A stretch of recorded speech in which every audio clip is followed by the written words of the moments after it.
नमस्कार. भरपूर दिवसानंतर आज आम्ही आलोय तुमच्याकडे. भरपूर दिवसानंतर आम्ही 3 वेळा. आम्ही याच्याआधी 3 वेळा व्हिडिओ बनवली. 3 वेळा करप्ट झाली ती. करप्ट कशी होते भाई व्हिडिओ? I don't know. तरी आमच्यात एवढी एन्थुसियास्टिक आहे, परत आम्ही ती परत व्हिडिओ बनवतो. आणि हे हास्याचे व्हिडिओ आहेत आणि ते बनवल्यानंतर 15-15 मिनिटं ते काय झालं त्याचं ते बघण्यासाठी गेलेत. 2 तास आमची ही एक व्हिडिओ बनवणार. प्लीज ही व्हिडिओ बघा सगळ्यांनी. प्लीज खरंच. तर सो आम्ही खूप टाइम नंतर अशी Q&A घेऊन Q&A भरपूर टाइम. आता आम्ही गेलेलो देवगड, बदलापूर आणि देवगड गणपती वगैरेसाठी, तर मग ते व्हिडिओ टाकलेले आहेत. तर आता ही Q&A तुमच्यासाठी जे हिने काल इंस्टावर टाकलेलं, काल नाही म्हणजे इंस्टावर टाकलेलं त्याचं. तर पहिला प्रश्न तू स्टार्ट कर. आपण असं घेऊ की how did you guys meet आणि रिलेशनशिपचे अप्स अँड डाऊन्स तुम्ही मॅनेज कसे करता? तर आम्ही भेटलेलो ट्युशन, आम्ही एकाच ट्युटोरियलला होतो. तर आम्ही 12th का FYJC ला आम्ही भेटलो. ऍक्च्युअली 11th मध्ये आम्ही आमची पिकनिक होती. तेच FYJC 11th FYJC. ओ सॉरी. FYJC मध्ये आमची ट्युशन थ्रू पिकनिक, कारण आम्ही वेगळ्या बॅचेसला होतो, तर ट्युशन थ्रू पिकनिक निघालेली तेव्हा आम्ही भेटलेलो. आई मॅजिकल टू बी प्रिसाइज. आणि त्याच्यानंतर कधी जेव्हा रिलेशनशिप चालू आहे त्याचं अप्स अँड डाऊन्स तर इम्पॉर्टंट आहेत. अप्स अँड डाऊन शिवाय कसं करणार? त्याच्याशिवाय रिलेशनशिपला काहीच नाही. पुढे कुठेतरी रिलेशनशिपच नाही, आपल्या day to day Normal life, life. Office, career खूप बोरिंग होऊन जाईल. सगळीकडे अप्स अँड डाऊन्स असतात. म्हणजे जेव्हा डाऊन्स असतील तेव्हा आपल्याला अप्सची व्हॅल्यू असते. करेक्ट. सो एवढा वेळ आम्ही हे केलं, पण हा आता सारखं इट्स ओके. हा ट्रॉमाटाईज झालाय. तिसऱ्यांदा व्हिडिओ बनवावी लागते. How to do breakup. मला ब्रेकअप करायची इच्छा तर भरपूर आहे. मला हसायला काय नाही माहितीये, आपण सेम प्रश्नाची उत्तर तिसऱ्यांदा देतोय. तर आता ते ना हे झालं. आता असं वाटतं की तुम्हाला पण असं वाटेल की आता आम्ही आन्सर बाय हार्ट केलं, कारण की आम्ही 3 वेळा आधी व्हिडिओ बनवून झालोय. हाऊ टू डू ब्रेकअप याच्यात 10 पंच मारून झालोय मी. सगळ्या व्हिडिओचे पंच आणत आहे. ब्रेकअप हाऊ टू डूच्या पेक्षा करणं की नाही करणं ते इम्पॉर्टंट आहे. केला पाहिजे जर तुम्हाला वाटते की केला पाहिजे, आणि कसं डायरेक्ट सांगू. उगाचच beating around the Bush is not necessary. हा, आणि असं नको व्हायला की तुमची अटॅचमेंट झालीये, मग 10 वर्ष झाले तुम्ही एकमेकांसोबत आहात, स्ट्रगल करतायत, आणि मग जेव्हा लग्नाची बारी येते तेव्हा तुम्हाला असं वाटत की अरे नाही, मी लाईफ नाही काढू शकत. बिकॉज एवढं लक्षात ठेवा की तुम्ही तुमच्या पेरेंट्स बरोबर जेवढे वर्ष असतात 25 इयर्स, त्याच्याहून जास्त तुम्हाला तुमच्या लाईफ पार्टनर सोबत काढायचं आहे. सो तुम्हाला टॉक्सिक नको आहे ना ते बाकीचं तुमचं life time. So be wise. आता आन्सर जोडे ठेवूया. How to convince parents. तुमच्या पेरेंट्सला कसं सांगितलं तुम्ही? ओके, तर पेरेंट्सला, ह्याच्या पेरेंट्सला तर आधीच माहिती होतं आणि ते एकदम ओके होते त्याच्यासाठी. कारण त्यांना मी सांगितलं की त्या मुलीशी मी लग्न करणार आहे. आणि त्यांचं झालं की सुंदर मिळते, आमच्या मुलीला मिळते म्हणजे तसं. आणि माझ्या पप्पांचं, मी असं पप्पांना जाऊन बोलले की यश मला बोललाय असं असं लग्नाचं. तर मग पप्पांचं रिएक्शन होते ओके मग कधी करायचं लग्न. सिरियसली मस्करीत नव्हतं. तर हे आमचं असं कन्व्हिन्सिंग होतं. जर तुम्हाला कन्व्हिन्स करावं लागत असेल तर मी तर सजेस्ट करेन की जेव्हा तुम्ही दोघं एकमेकांबद्दल शुअर असाल तेव्हाच घरी सांगा. आणि त्याच्या आधी तुम्ही इंट्रोड्यूस करू शकतात की ॲज अ फ्रेंड, की हा फ्रेंड आहे, थोडाफार हिंट इथे तिथे द्या. बट असं नको व्हायला की तुम्ही घरी सांगितलं आणि मग त्याच्यानंतर तुमच्यामध्ये it's not working and then you again decide की पार्ट वेज. हा, सो बेटर आहे की तुम्ही आधी एकमेकांबद्दल शुअर. तर तुम्ही भांडता का आणि फर्स्ट सॉरी कोण बोलतो? आमचा चेहरा बघा, कोण वाटतं तुम्हाला? मी भांडते. सॉरी मी बोलतो.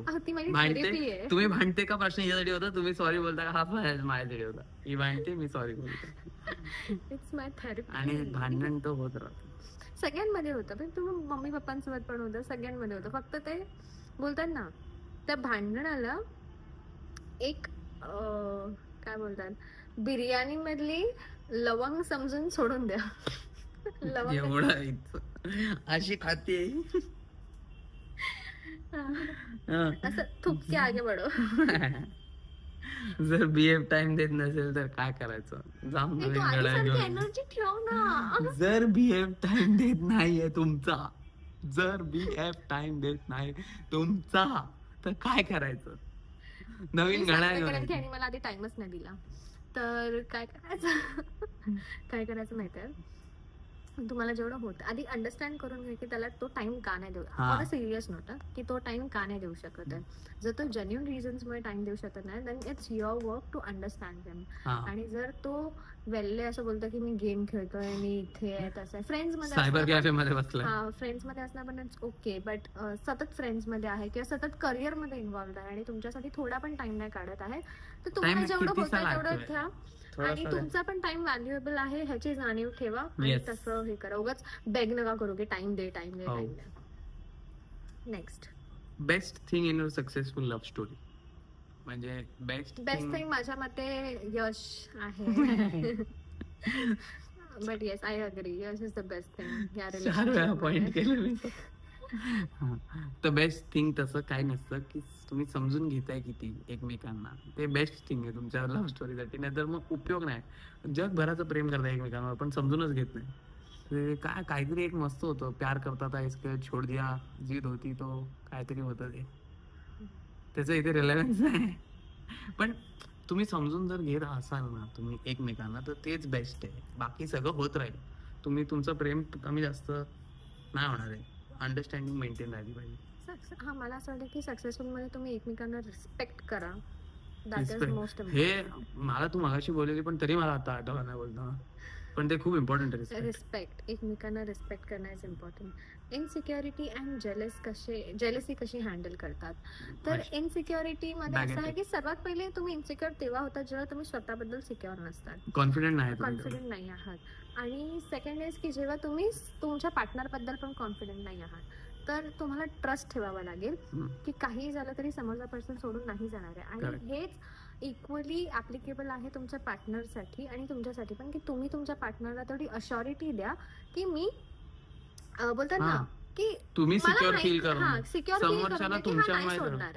हा नाही जाणार आहे कुठे, हा चांगला राहणार आहे, हा व्यक्ती बोलते, मी नॉट जेंडर स्पेसिफिक नाही करत आहे, हिच्या पॉइंट ऑफ व्ह्यू मुलगा, माझ्या पॉइंट ऑफ व्ह्यू मुलगी, तर हा व्यक्ती तसं तुम्ही पण तेवढा ट्रस्ट द्या. Trust is important I think so. आणि जेलसी वगैरे नका ठेवू, बिकॉज जगामध्ये भरपूर आपल्याहून छान दिसणारी व्यक्ती असतात, आपल्याहून चांगल्या पर्सनॅलिटी वाले व्यक्ती असतात.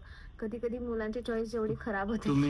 तुम्ही तुमच्या ह्याच्याने 100% तुम्हाला स्वतःची वर्थ माहिती असली पाहिजे, सो त्या हिशोबाने तुम्ही हे करा, म्हणजे वर्थ जाणून ठेवा बस.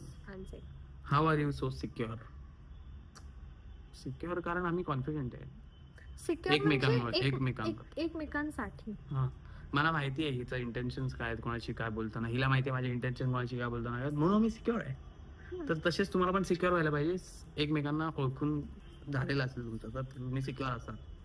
आणि ही माझी जबाबदारी आहे की हिला माझ्याबद्दल तेवढं ट्रस्ट असला पाहिजे. हा मी बिल्ड करण्याची गोष्ट आहे, स्वतःहून नाही बसणार आहे ती करत, तर तिला माझ्यासाठी मला ती असेल. सो मला असं relationship is like a partnership business.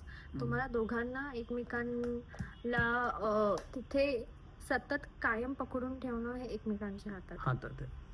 How does Shivani feel when Yash likes and follows other girls social मीडियाचं बघायला गेलं, सोशल मीडिया किंवा इन जनरल जर कोणती व्यक्ती चांगली दिसते आणि तिचं समज हा कोणत्या मुलीने छान कपडे घातले, छान मेकअप केला आणि हा लाईक करतो बिकॉज ह्याला ते आवडलं, like it is treat to your eye, तर लाईक केलं. बिकॉज आता मी पण व्हिडिओज टाकते, माझ्या पण फॉलोअर्स माझे पण जे फोटोज लाईक करतात त्यांचे पण गर्लफ्रेंड्स असतील, पण असं नाही की ते लोक मला कोणत्या घाणेरड्या इंटेन्शनने लाईक करतात. त्यांना माझा हे कॉन्टेंट एंटरटेनिंग चांगलं काम आहे की तुम्हाला एखादी गोष्ट आवडली तुम्ही लाईक करा. बघा तसंच तुम्हाला हा व्हिडिओ आवडत असेल तर हा व्हिडिओ लाईक करा आणि आमच्या चॅनलला सबस्क्राईब करा, म्हणजे तुम्हाला अजून व्हिडिओ येतील. हा तर तसंच आहे इंटिग्रेशन. तर जेलेसी असं नाही, तुम्हाला माहिती आहे की आता मला माहिती आहे माझ्याहून सुंदर दिसणारे भरपूर आहेत, पण ह्याचा अर्थ हे नाहीये की ह्यानी माझ्याकडेच चिपकून राहायला पाहिजे ना. चिपकून तर हिच्याकडेच राहायला पाहिजे, पण लाईक तर करू शकतो ना की हा तू सुंदर आहेस, लाईक केलं. आणि मला असं वाटतं की अप्रिशिएट करा लोकांना जेवढं हवं तेवढं, जेवढं जमतंय तेवढं. मग सोशल मीडिया थ्रू असू दे किंवा जर तुम्हाला एखादी गोष्ट बघून आवडते तर let them know. Yes. Next, is it okay for a girl to express her feelings? Lots of people are warning me not to. जे तुम्हाला वॉर्न करतायत नॉट टू ते चुकीचे आहेत. हे मी तुम्हाला छाती टोकून सांगतो, कारण तुम्हाला तुमचे फिलिंग एक्सप्रेस केलेच पाहिजे. एक्सप्रेस केले नाही तर तुम्ही कोंडून राहाल आणि तुमच्यासाठी चुकीचं आहे ते. तुम्ही असे होऊन जाल.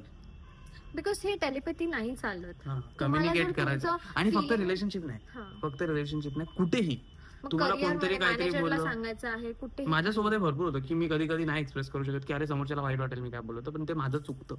तसंच तुमचं पण चुकत असेल तर आपण दोघं एकत्र ग्रो करूया, कारण मी पण ग्रो होतोय सध्या. आणि माझं असं आहे की मी एवढीशी पण गोष्ट मनात नाही ठेवत. मला खटकलं तोंडावर, मला आवडतं एक्सप्रेसिंग इज इम्पॉर्टंट. आणि त्याच्यामुळे मी ब्रेन मध्ये सॉर्टेड असते, बिकॉज सांगते. आणि हा असं की मी कसं सांगू, हे हिला वाईट नाही वाटणार, मी सांगून टाकते. बिकॉज माझं असं चालतं की हाच आहे ना, समजून घे, हा ट्रस्ट आहे. पण ह्याला असं वाटतं की हिला वाईट तर वाटत. दोघांचं राईट आहे, पण ह्याच्यामध्ये ह्याला अडचण होते ना. इथे यायला पाहिजे तुम्ही एक्स्ट्रीम मध्ये.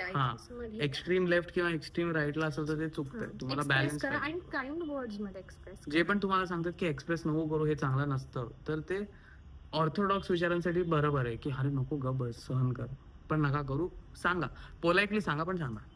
म्हणून kind words. What is the definition of love? हे डायलॉग चौथ्यांदा देतोय म्हणून मला हसायला येतंय. दे डायलॉग. अरे यार काय. आणि लास्ट व्हिडिओ ना, फर्स्ट व्हिडिओ झाली, सेकंड व्हिडिओ झाली, पहिली व्हिडिओ तर 35 मिनिटाची वगैरे 35-40 मिनिटाची झाली. व्हिडिओची आम्ही असं विचार केला तर 30 मिनिटाचे चांगलं करू म्हणून. छान एक्साइटमेंट मध्ये होते.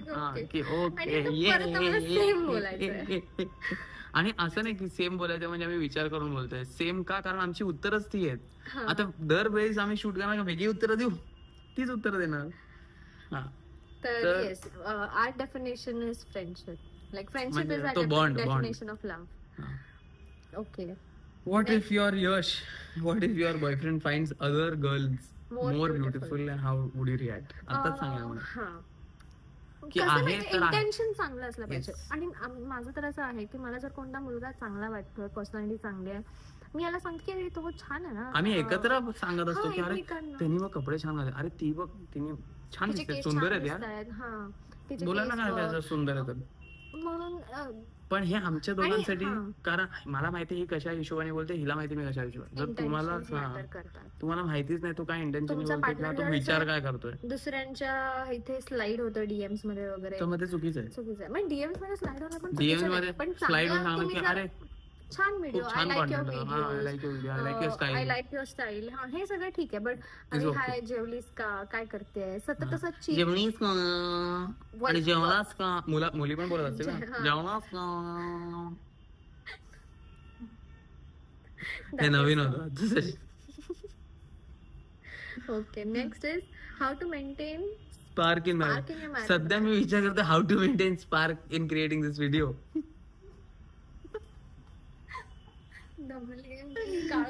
स्पार्क व्हिडिओ साठी नाही सापडत आहे.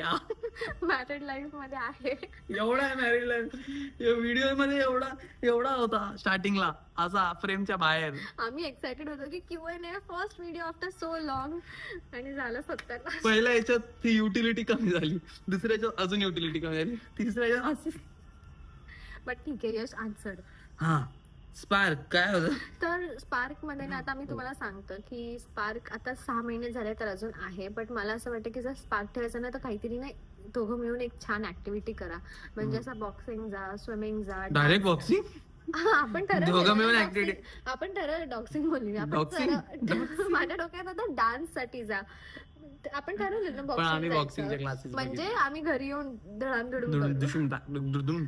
तर बॉक्सिंग जा, योगा काहीतरी अशी ऍक्टिव्हिटी तुम्ही दोघं मिळून करू शकता. आता कसं होतं, व्लॉग करतो ना, त्याच्यामुळे आम्ही बोर नाही होत असं खूप सारखं, कारण एक व्हिडिओ बनवायला 4 तास लागतात. म्हणजे एका व्हिडिओच्या मागे हा विचार करा, तो विचार करा, काहीतरी ऍक्टिव्हिटी आहे. मग वीकडेला काहीतरी करिअर आहे, असं काहीतरी चालू आहे.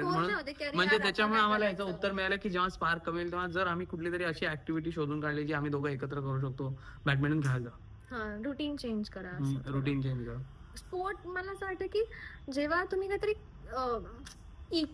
बॉन्डने करता ना, लाईक कुकिंग असू दे, तर तुमचा स्पार्क कमी नाही होणार शक्यतो. मला माहित नाही, म्हणजे असं करण्यापेक्षा ना की तू कुकिंग कर, मी साफसफाई करतो, ह्याच्याऐवजी आपण कुकिंग करूया, आपण साफसफाई करूया. Favourite trip together Ujjain Mahakaleshwar. एकत्र बोललो. उज्जैन महाकालेश्वर बेस्ट जागा आहे, कारण तिकडच्या जागेची वाईबच खूप छान प्लेझेंट आहे. असं कधीही बाहेर पडलो ना, हा परत जाणार आहे, कधीही बाहेर पडलो आणि तिथे जाऊन आम्ही स्कूटी नाही बाईक रेंट केलेली, जी मजा आलेली आम्हाला ब्रो. त्या बाईक वर फिरत बसायला, वेगळे देऊळ फिरतोय, खातोय, टाइमपास इकडे तिकडे, ते वातावरण खूप नेक्स्ट लेवल आहे. ते उज्जैन बेस्ट होतं.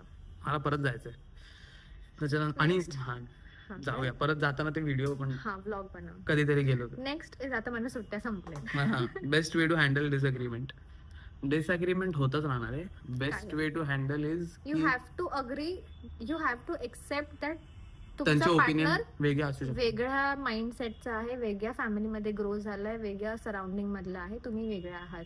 सो डिसअग्रीमेंट होणार. बट व्हॉट इज इम्पॉर्टंट की समज मी आता जशी बोललेली की मला सोशल मीडिया हवाय, yours was not at all interested, but त्यांनी मला एवढं सपोर्ट केलं की मला कधी त्याच्या डिसअग्रीमेंटचा सोशल मीडिया म्हणजे I was not interested in Instagram. नाही, तो युट्यूब साठी पण हेजिटेट करत होता, हेजिटेट करतो, पण मी फॉर होतो.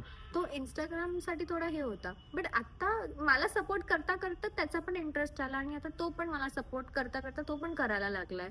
सो मी तेव्हा रिस्पेक्ट केलं की ह्याला नाही इंस्टाग्राम नको येऊ देत. लग्नाच्या आधी तर मी कधी ह्याला पोस्टच केलं नव्हतं, because he was not okay. आणि आता मी करते, कारण म्हणजे तेच आहे, डिसअग्रीमेंट करा बट सपोर्ट करा पार्टनरला, that is important. How to know if the guy actually loves you. जर तुम्ही एखाद्या रिलेशनशिप मध्ये खूप असे पीस ऑफ माइंडने असाल किंवा तुम्हाला you can be your self, तुम्ही त्या रिलेशनमध्ये येऊन तुमची पर्सनॅलिटीज मिस आउट करतायत, तर तसं नको व्हायला. जर तुम्ही एका रिलेशनशिपमध्ये खूप खुश आहात, तुम्हाला विचार नाही करावा लागत आहे की ह्याला काय वाटेल, हा कसा विचार करेल, बोथ वेज. तुम्ही सेल्फ राहताय ना जोपर्यंत समोरच्यासोबत खूप कम्फर्टेबली की हा मला हवं तसं मी वागू शकतो हिच्या समोर असताना, पण म्हणजे कम्फर्टेबल असं सेफ स्पेस आहे, किंवा इथे येऊन मी काहीही बोलू शकते. कधी कधी असं होतं की आपण पेरेंट्स समोर एवढं ओपन नाही होतं, पण आपण त्या पर्सन समोर होतं, मग that is the time you should know that he is the one. So तसं आहे. सो आणि peace of mind is most important, तर ते असलंच पाहिजे. गिव्हअप नाही झालं का कधी? जस्ट गिव्हअप करणार होतो मी आता, या व्हिडिओ नाही झालं पण. बट नाही, आता या व्हिडिओचंच एक्झाम्पल देऊया. आधी मी बोलली की नाही असं आता बस जरा मला नाही करायचं, उद्या करूया. मग हा बोला की नको करून टाकूया. मग नंतर ह्याचा मन, मग मी असं आलो की कारण की परत एंड अभी नाही होत. पण एकमेकांना माहिती होतं की उद्या परत आमचं एक शूट आहे आणि ते तर दुसरीकडे जाऊन आहे आणि ते इम्पॉर्टंट आहे. तर मग असं झालं की जाऊ दे, करून टाकू, जे होईल ते होईल. अजून एक व्हिडिओ बनवायची होती त्याच्यानंतर, ती नंतर बनवू, पण ही बनवून टाकूया आता, म्हणून आम्ही ही बनवून टाकली. तर गिव्हअप करणं हे चॉईस आहे तुमचं. हा, पण त्याच्यामध्ये तुम्ही दोघांनी वर्कआउट केलं तर इट इज गुड. हा, आणि ऍक्च्युअल मध्ये गिव्हअप कुठल्या गोष्टीत केलं पाहिजे जेन्युइनली, जेव्हा तुम्हाला वाटतं की हे खूप टॉक्सिक होतंय, खूप जास्त आहे, म्हणजे नेक्स्ट लेवल टॉक्सिसिटी चालू आहे इकडे या एन्व्हायरमेंट मध्ये, हँडलच करू नाही शकत, मग यू शुड गिव्ह अप. त्याला तो क्वेश्चन असला पाहिजे. आणि आमच्या रिलेशन मध्ये टचवूड असं कधी आलं नाहीये की अरे यार का असं होतंय, का नाही होतंय, कधी असं आलं नाही. सपोर्ट केला एकमेकांना, अंडरस्टँड केलं. सो गिव्ह अप करायचं कधी चान्स नाही आला. नेक्स्ट अगला सवाल, how to impress a girl who is ignoring you. Impress केलं नाही पाहिजे, इम्प्रेस झाली पाहिजे ती तुमच्या नॉर्मल बिहेवियरनी, मगच ते जेन्युइनली चांगलं होईल. आणि जर तसं केलं पण पाहिजे, थोडं तिला स्पेशल फील करवायला स्टार्टिंगला फ्लर्ट की हा बाबा तुम्हाला आवडते, तुम्ही दाखवा तुम्हाला आवडते. हा, की तिला पण असं वाटेल की वा कोणाला तरी मी आवडते, वा छान. म्हणजे तिला 1000 मुलं आवडत, 1000 मुलं तिला तशी फील करत असेल, पण काहीतरी थोडस तुमच्याकडनं. तर असं आहे ना की तुझा कंटाळा नको ना. कंटाळा नाही, मी सांगतो त्यांना, मी ऐकतो तुझं, मला अजून बोलायचं होतं, बोल. तर असं आहे ना की तुम्ही स्वतःचा टाइम, स्वतःची व्हॅल्यू करा. समोरच्याला इम्प्रेस करायला एवढं डाऊन द लाईन जाऊ नका की तुमची सेल्फ रिस्पेक्टची बाउंड्री तुटून जाईल. तुम्ही सगळंच देऊन बसू नका की झालं, म्हणजे जर तुम्हीच हे केलं ना तर ती पण तुम्हाला रिस्पेक्ट नाही करणार. म्हणून एक पॉइंट येईल जेव्हा तुम्हाला असं वाटेल की अजून इग्नोर करते, तर तिला बोलायचं bye bye, tata bye bye. See you because later. If it is meant to be it will ती येईलच. सो दुसरी एवढं नका हा. हार्ड. दुसरा तो इग्नोर करत असेल ती इग्नोर करत हमेशा असेल. मला असं वाटतं की लव्ह शुड बी इझी, हा हार्ड. हा तुम्हाला विचार नाही करायला लागला पाहिजे जास्त. स्ट्रेस नाही आला हा. पाहिजे. Love should be comfort. In the air. म्हणजे लकी की आपल्याला असं मिळालंय. Yes, I am so grateful. मी too. How to love yourself? I think setting boundaries is the way you can love yourself. This is how I love my self.